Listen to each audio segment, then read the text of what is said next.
Hello guys, મારા mini વ્લોગની અંદર તમારું સ્વાગત છે। તો આજે આપણે બનાવવાના છીએ ઢોસા। તો ઢોસા બનાવવા માટે સૌપ્રથમ તો આપણે સાંભાર બનાવી લઈશું। સંભાર બનાવવા માટે આપણે પહેલાં તેલ મૂકી દઈશું, તેમાં થોડી રાઈ એડ કરી દઈશું, ડુંગળી, ટામેટું અને બાફેલું બટેકું છે એ એડ કરી દેવાનું છે। હાફ ટેબલ સ્પૂન જેટલી હળદર એડ કરી દઈશું, લાલ મરચું એડ કરવાનું છે, ત્યારબાદ થોડું ધાણા જીરું એડ કરી દઈશું, હાફ ટેબલ સ્પૂન જેટલો ગરમ મસાલો એડ કરી દઈશું, સ્વાદ અનુસાર તેમાં મીઠું એડ કરી દઈશું। હવે આ બધું જ 2 મિનિટ જેવું ચડવા દઈશું। ત્યારબાદ તેની અંદર જે બાફેલી દાળ છે એ દાળ એડ કરી દેવાની છે। હવે તેને 5થી 10 મિનિટ જેવું ચડી જાય ત્યારબાદ એની અંદર આપણે જે તૈયાર સાંભારનો મસાલો આવે છે એ મસાલો એડ કરવાનો છે। તો સૌપ્રથમ એ મસાલાને એક તપેલીની અંદર કાઢી લો અને તેમાં 2 થી 3 ગ્લાસ જેટલું પાણી એડ કરો।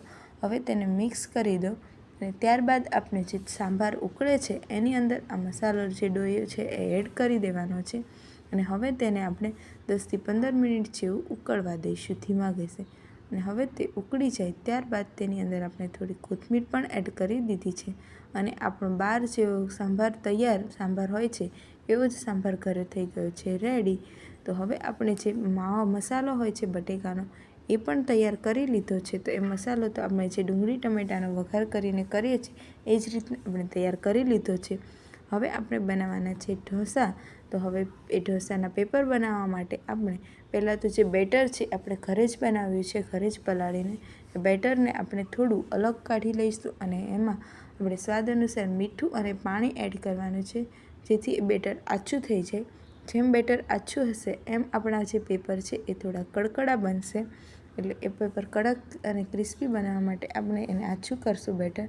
અને હવે આપણે ઢોસાના પેપર કરવા માટે સ્ટાર્ટ થઈ ગયું છે અને પેપરને આપણે રાઉન્ડમાં કરવાના છે જેથી એ આછા રહે, એટલા માટે જાડા ના બને અને આપણા મસ્ત મજાના પેપર પણ તૈયાર થવા માંડ્યા છે। તો હવે તેમાં આપણે મસાલો એડ કરતા જઈશું અને વારાફરતી બધા જ પેપર કરી દીધા છે રેડી।